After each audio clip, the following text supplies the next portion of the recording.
김건희 여사하고 관계되는 여러 가지 이야기들이 이제 다 속속속 보도가 되고 있습니다. 그 첫 번째는 김건희 여사가 그 종로구 창성동에 보안청사에 가서 그 부장검사들 앞에서 했다는 이야기, 그 이야기가 취재가 되고 있는 겁니다. 그 자리에는 아마 서너 명이 앉아 있었을 거예요. 이제 거기에서 취재가 되니까 그런 이야기들이 나오고 있는 겁니다.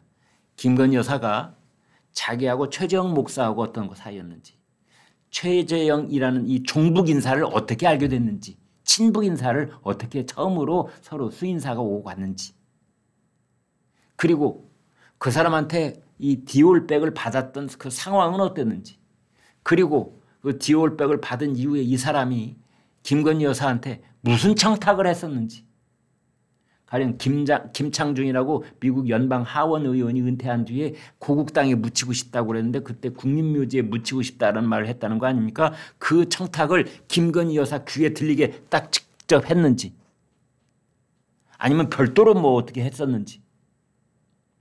또 하나는 통일TV라고 이제 최재형 목사가 했던 그 방송이 있는데 그걸 다시 방송 재개를 해달라 이렇게 청탁을 했다는 거 아닙니까? 그거는 김건희 여사 직접 한 것 같아요. 왜냐하면 김건희 여사가 그 말만 듣고 이게 뭐야 도대체 잘 몰라서 행정관한테 통일TV라는 게 뭔지 좀 알아보세요 했더니 통일TV가 종북 성향의 방송이다 라는 보고를 들었다 라고 이제 김건희 여사가 검사 앞에서 말을 한 겁니다. 그리고 김건희 여사는 중학교 3학년 때 아버지가 돌아가셨답니다. 그리고 이제 사남매가 있는데 홀어머니가 사남매를 키웠다. 이런 얘기도 김건희 여사가 하더라고요. 그렇지만 집안이 넉넉하고 굉장히 보수적인 집안이었다라는 얘기도 하고, 그래서 이른바 줄리 의혹이라고 하지요. 술집 그 접대부로 일했다. 뭐 그게 이제 지난번에 나왔던 계속해서 김건희 여사의 발목을 붙잡고 있는 그런 이제 믿거나 말거나 그런 의혹들 아닙니까? 이제 그런 거에 대해서도 할 수 있는 그런 집안이 아니었다. 전혀 상상할 수도 없었다. 이제 이런 식으로 검사한테 얘기하고, 최재형 목사가 와서 자기도 경기도 양평이 고향, 저 김건희 여사 고향이 경기도 양평군이거든요. 서로 양평이 고향입네. 또 김건희 여사 아버지가 운영하시던 약국에 자주 갔었네. 이런 이야기를 하면서 최재형이라는 사람 참 어떻게 보면 비열하고 간교하기가 이를 데 없습니다. 여기 드러난 내용만 보면 그렇습니다. 그렇게 어떻게 보면 작전 세력이 가스라이팅을 하듯이 김건희 여사한테 접근을 해 나가는 겁니다. 그러면서 이제 접근을 하고 문자가 오고 가고 그런 이야기들이 쭉 있습니다. 그래서 김건희 여사의 말씀은 같은 고향 사람이라고 하고, 또 아버지가 운영하시던 그 약국을 자주 갔었다는 얘기도 하고, 그래서 우리 집안을 잘 알고 있는 고향 분이시구나 라는 순수한 마음에, 그래서 나의 그 줄리 의혹 같은 그 억울함을 이해를 해 주실 분이구나 라는 생각을 가졌었다라고 이제 검찰에서 진술을 한 겁니다. 그런데 TV조선하고 KBS가 이제 보도를 한 내용을 보면은 최재형과 김건희 여사 이 두 사람이 주고받은 문자가 전수 공개가 됐습니다. 최재형 쪽에서 김건희 여사 쪽에 보낸 문자가 995건, 반대로 김건희 여사가 최재형 쪽으로 보낸 문자가 841건. 그냥 제가 거칠게 저 머리 계산하기 복잡하니까 그냥 말하겠습니다. 이쪽이 저쪽으로 1000건, 저쪽에서 이쪽으로 1000건. 기간은 얼마 동안에? 22개월 동안에. 이것도 그냥 말하기 좋게 2년 가까이 최재형, 김건희, 최재형 이 두 분 사이에 오고 간 문자가 다 합하면 2000건. 한쪽만 따지면 한 1000건. 최재형 쪽은 995건, 5건 모자란 1000건이에요. 이제 김건희 여사 쪽은 841건이니까 159건 모자란 1000건입니다. 말은 제가 정확하게 하겠습니다. 그런데 여러분 문자 해보면은요, 그 어떤 요만한 사안에 대해서도 한동안 문자를 주거니 받거니 이렇게 짧게 하다 보면 그게 한 2, 30건 될 수도 있어요. 아주 사소한 거 하나로도. 야, 오늘 점심 우리 번개로 먹을까? 어디가 좋을까? 보냈는데 저쪽에 냉면이 어때? 그러면 이쪽은 야, 냉면보다는 우리 뭐 야, 마라탕 어때? 그러면 저쪽에서는 야, 마라탕 난 매운 거 못 먹잖아. 야, 그러지 말고 오늘 뭐 야, 만두국 먹으러 갈까? 뭐 이렇게 하다 보면 점심 먹는 것 하나만 갖고도 양쪽이 수십 건의 대화를 주고받을 수 있는 겁니다. 따라서 1000건의 문자가 오고 갔다는 거에 뭐 그렇게 깜짝 놀랄 필요는 저는 없다고 보고요. 그래서 그게 사안별로 따지면 사안은 그보다 훨씬 줄어들어서 한 몇십 건의 사안을 갖고 이 얘기를 나눴을 가능성이 있는데 그 내용을 지금부터 여러분께 좀 말씀을 드리겠습니다.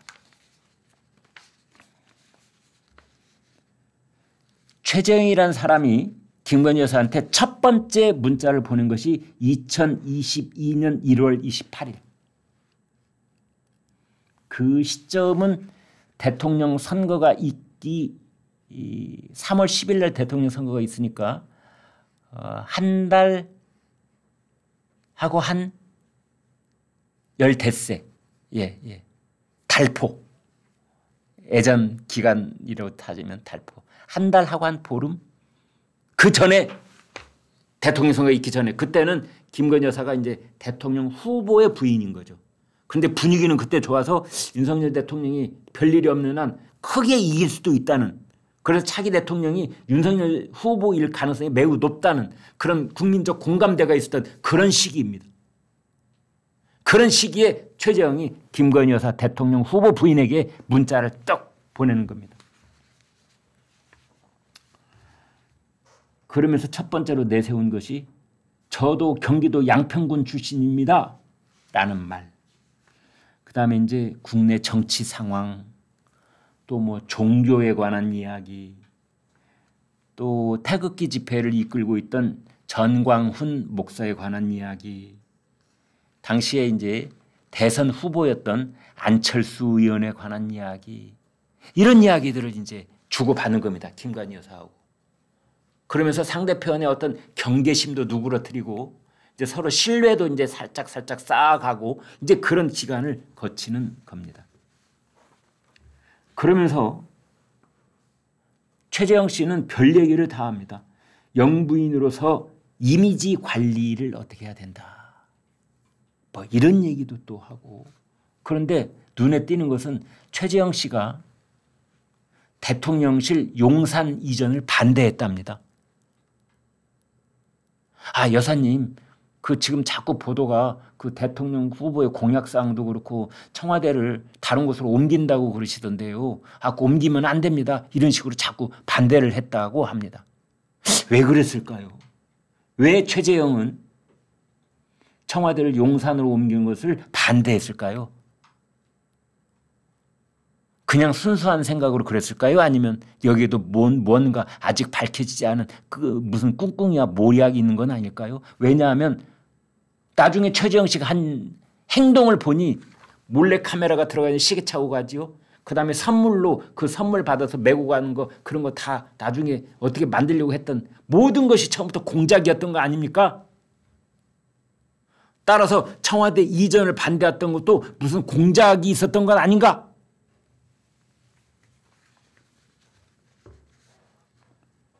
그리고 작년 7월 달에는 불과 1년 전에는 말이죠. 양평 고속도로 의혹을 두고 최재형 씨하고 김건희 여사하고 설전이 있었다고 그래요. 다소 거친 대화가 오고 갔다. 그리고 그때 최재형 씨가 떡 이제 그러니까 1월 달부터 여러분 보십시오. 1월 달부터 7월까지 그 이듬해까지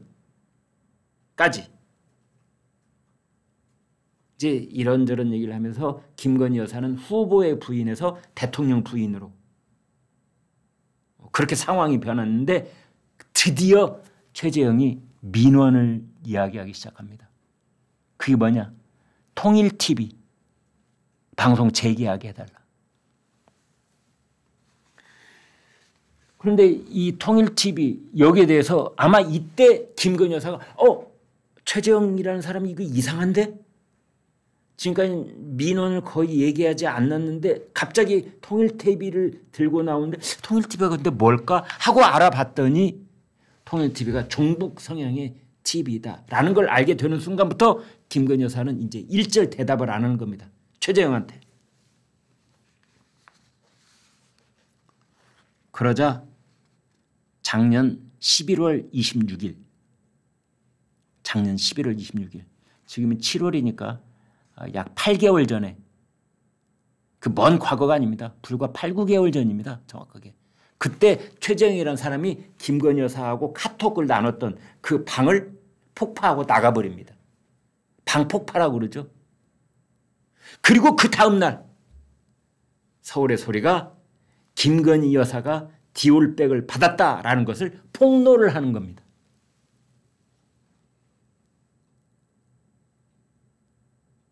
여러분 얼마나 아슬아슬한지 아시겠지요? 이거는 우리의 어떤 적성국, 옛날 소련과 미국 시절에 간첩들이 하는 행동 저리가 납니다. 사실은. 기가 막히고 아슬아슬한 순간이 계속 이어져 왔던 겁니다. 최재형과 김건희 여사가 22개월 동안 주고받았던 문자 내용 중에 까딱 잘못했으면 김건희 여사는 돌이킬 수 없는 문자 대답을 했을 그런 위험한 순간들을 넘어온 겁니다. 만약 최재형 목사가 이런저런 청탁을 하고 이런저런 제안을 하고 이런저런 얘기를 꺼냈을 때 거기에 대통령 부인으로서 어떤 선을 넘어버리는 그런 대답을 하거나 응답을 하거나 맞장구를 쳐주거나 이런 대목이 나온 순간 정말 큰일 날 뻔했습니다.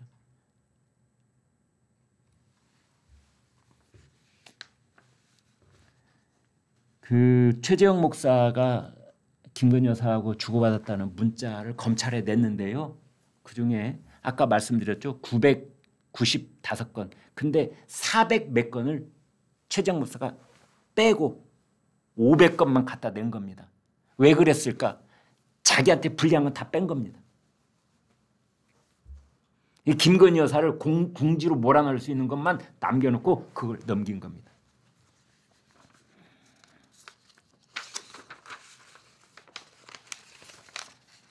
최재형 목사가 그 화장품 세트를 준 것이 작년 6월, 그다음에 디올백을 준 것이 9월, 그렇잖아요. 그런데 화장품과 가방을 건넨 이후에도 계속해서 선물을 주겠다. 여사님 혹시 가방에 안 드시나요? 가방이 마음에 안 드시나요? 다른 여사님 마음에 꼭 드는 가방을 이번엔 들고 가겠습니다. 그런데 정말 다행스럽게도 이런 부분에 김건희 여사가 일절 대답을 안 한 겁니다. 만약 최재형 씨가 여사님 지난번에 드렸던 크리스찬 디올 파우치가 마음에 안 드셨나요? 이번에는 저희가 샤넬 쪽으로 한번 알아볼까요? 그거 곧 들고 가겠습니다. 이런 식의 제안을 하는데 그때 김건희 그 물건이 뭔데요? 혹시 사진 있으면 한번 보내보실래요? 만약 이런 식으로 답변을 했으면 큰일 날 뻔한 겁니다. 이거는. 그런데 그런 다른 선물을 주겠다는 메시지에 대해서는 답변을 하지 않았다는 겁니다. 그리고 김건희 여사는 그때부터 수상한 낌새를 이미 알아차린 겁니다. 그래서 최재형 씨한테 계속해서 뭐를 당부를 하느냐. 우리 둘 사이에 주고받은 문자가 밖으로 나가서는 안 된다. 그거를 당부를 하는 겁니다.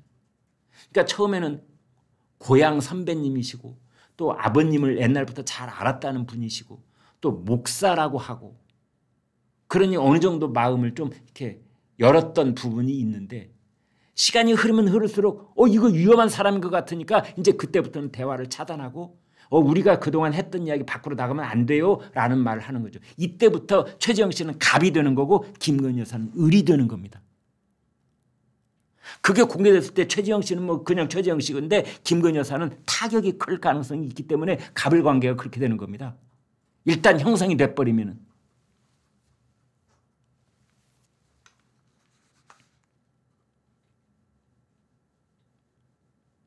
김건희 여사가 이게 밖으로 나가면 안 된다고 몇 번이나 약속을 받으려 하고 다짐을 두려워하고 최재형 목사가 그러죠. 내가 누굽니까? 저는 뭐 그렇게 그런 거 다른 데 가서 뭐 흘리는 사람이 아니라 저는 목사예요. 여보세요. 저는 목사입니다. 뭐 그런 말까지 했는데 나중에 알고 보니 뭐 문자를 공개하기는 정도가 아니라 몰래카메라로 찍어가지고 영상을 공개했잖아요. 그런 사람이 처음부터 접근할 때 아무 생각 없이 접근했을까요? 대통령 취임식에 참석하겠다. 이것도 김건희 여사한테 메시지를 보냈고 또 나흘 뒤에는 취임식에 우리 큰형도 가고 싶다네요. 그 큰형도 오고 또 열흘 뒤에는 제 딸내미가 가고 싶다네요. 그 딸도 가고 본인도 가고 딸내미도 가고 큰형도 가고 그것까지는 이 사람이 성공을 합니다. 그 취임식에 참석을 합니다. 여러분.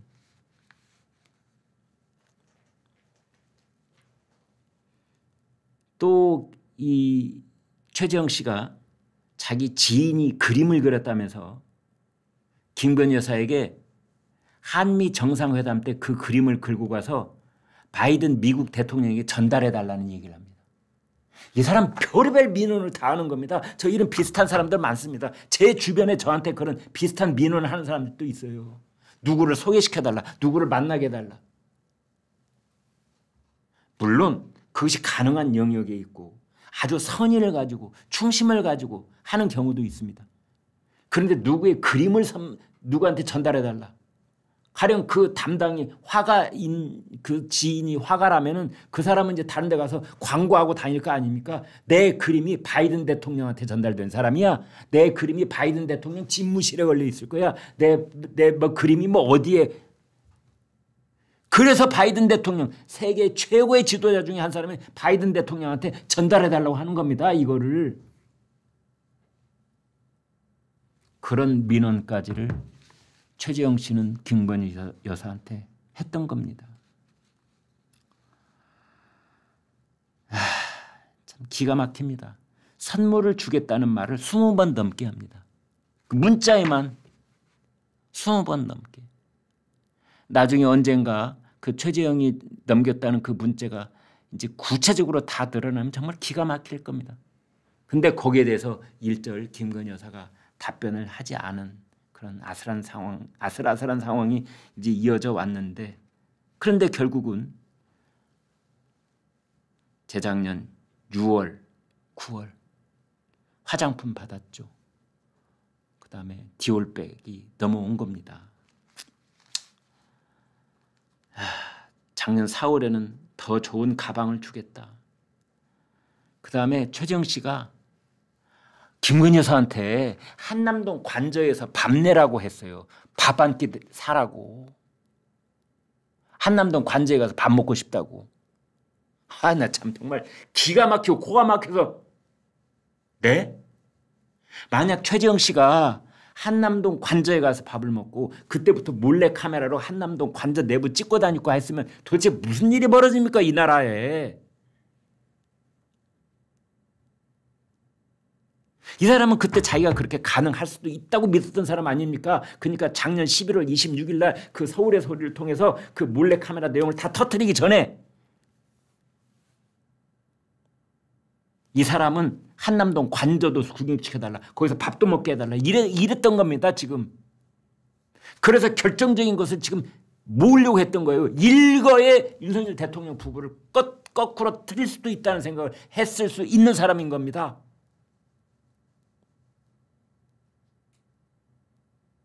(2022년 9월에) 그때 디올백을 주면서 그걸 몰래카메라로 찍었잖아요. 그걸 바로 폭로한 게 아니에요. 해가 넘어가서 2023년 그 1년 동안, 작년 1년 동안 뭔 선물을 주겠다, 뭔 선물을 주겠다, 마음에 드는 거냐 안 드는 거냐. 그리고 이런 얘기도 합니다.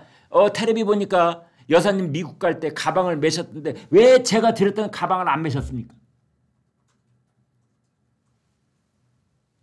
아휴, 갑자기 머리가 아파집니다.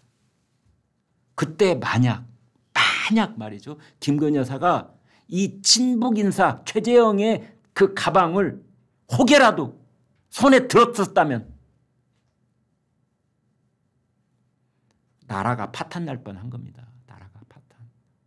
그런 모든 증거자를 다 착착 쌓아갔던 최재형이 한남동에 있는 대통령 관저까지 초대를 받아서 거기서 밥도 먹고 그런 광경 다 찍고 거기서 또 무슨 선물을 주고 그것도 다 찍고 그래가지고 이자가 이걸 가지고 있었다면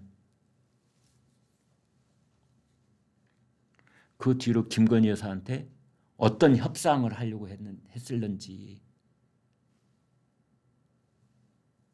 여사님, 저한테 영상이 있는 거 알고 계십니까?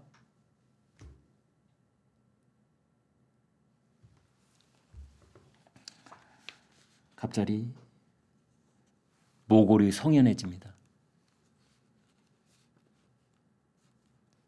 작년 4월 21일 최재형이 김건희 여사에게 보낸 메시지입니다. 일주일 앞으로 다가온 윤석열 대통령의 미국 국빈 방문에 좋은 성과가 있었으면 좋겠다 라면서 7개월 전에 건넨 명품 가방이 별로 마음에 안 드셨습니까? 들고 계시는 게 뉴스에 나올까 눈여겨봐도 안 보이네요.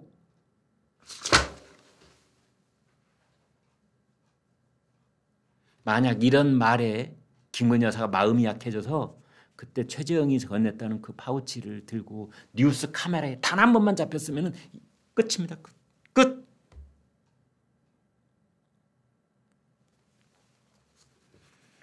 그러면서 최재형이 또 그러는 겁니다. 좀 더 괜찮은 걸로 장만해주고 싶습니다. 원하는 모델이 있으면 알려주세요.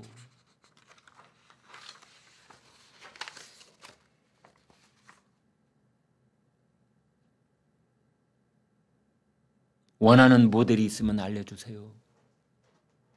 취향이 어느 쪽이세요? 프라다 쪽이세요? 루이비통 쪽이세요? 샤넬 쪽이세요? 에르메스가 혹시 탐나세요? 원하는 모델이 있으신가요? 관심 두시는 모델이 있으신가요? 그런데도 김건희 여사가 거의 일절 아무런 대꾸를 하지 않자 이 사람이 드디어 더 이상은 증거 자료 축적이 안 되겠구나. 작전을 펼 수 있는 그런 생각을 했는지 22분 뒤에 메시지를 보내서 뭐로 하느냐. 너무 외면하고 모른 척하세요. 라고 드디어 최재형이 섭섭한 마음을 드러내기 시작합니다. 김건희 여사에게.